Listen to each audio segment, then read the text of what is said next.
Bobbi Brown's beauty brand sponsored a video attacking Blake Lively. Then, beauty fans opened the sponsor's own channel and found Gloria Steinem talking about women's empowerment. Beauty for sponsoring this video.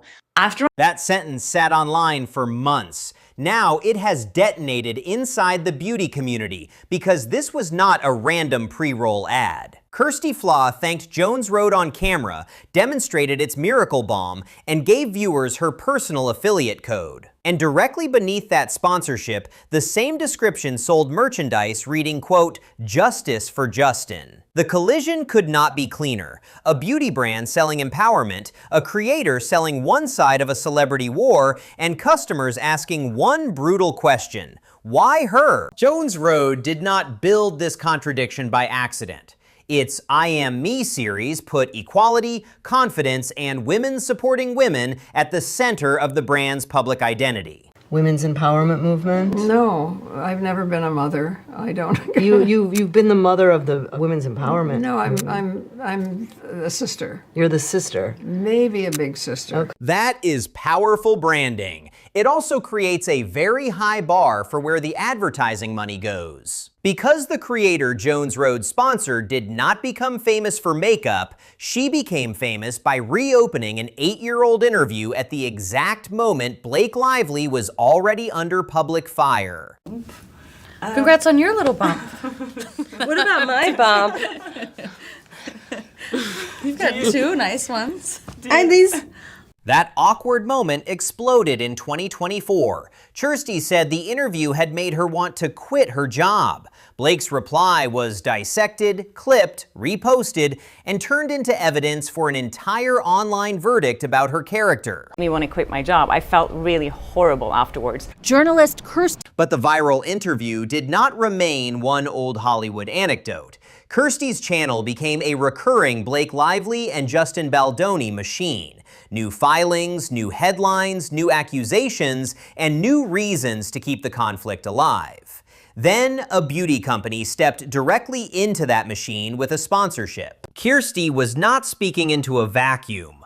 Other creators challenged her version of events, including Julie from The Recap, who said Kjersti had misrepresented her criticism. It was unbelievable.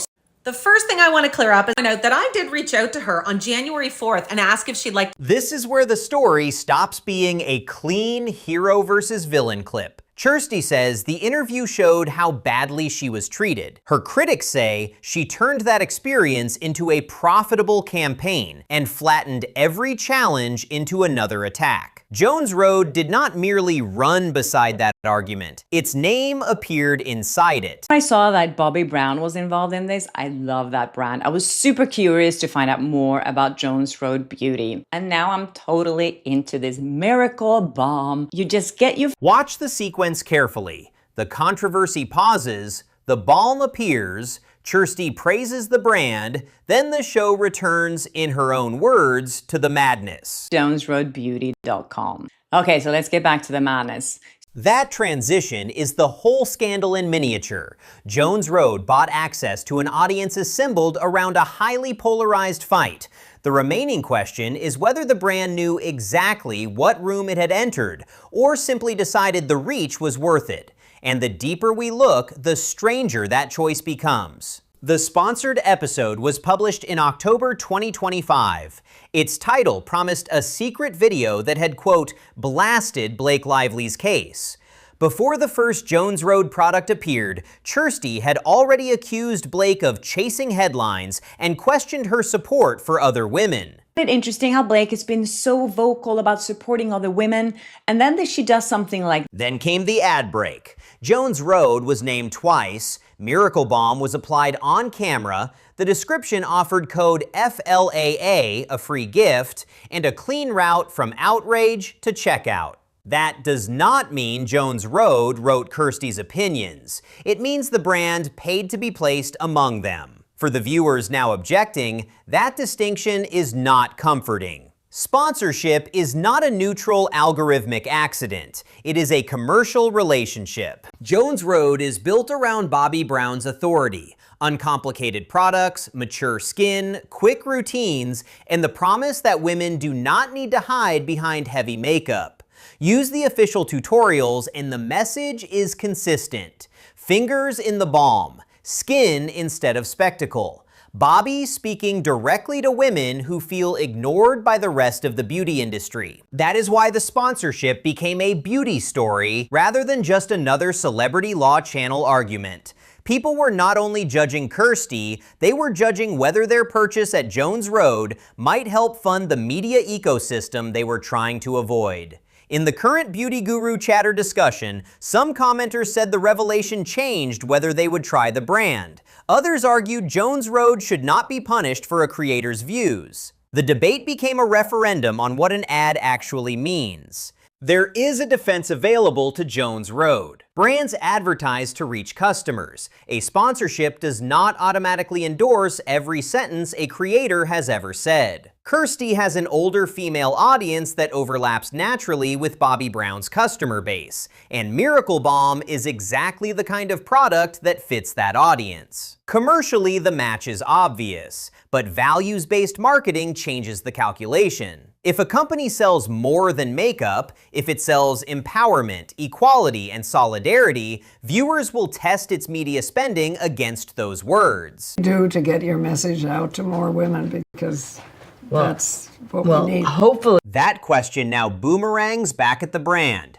What message did Jones Road pay to put in front of more women when it sponsored Kjersti? The modern drama channel does not need a final verdict. It needs a permanent open wound. Every filing becomes a thumbnail. Every rumor becomes an update. Every critic becomes a new episode. The audience returns because the conflict is never allowed to end. Kjersti is unusually direct about her position. Her store has monetized phrases tied to the dispute, while her upload history keeps Blake and Justin at the center of the channel. That does not erase the original interview or her right to criticize Blake. It reveals the business built around continuing the argument. And that is exactly why the sponsor matters. Jones Road was not floating above the content, it was part of the revenue layer that made another episode possible. Return to the two images. In one, Bobbi Brown sits beside Gloria Steinem and talks about empowerment, equality, confidence, and reaching more women. In the other, a sponsored creator finishes promoting Miracle Balm and says it is time to get back to the madness. Neither image is hidden. No leak was required. The contradiction was sitting in public, separated only by a few clicks. Jones Road has continued to use women-centered storytelling as part of its identity. Kjersti has continued to make combative celebrity coverage. What changed this week was that beauty viewers connected those two public records and decided the sponsor belonged inside the story.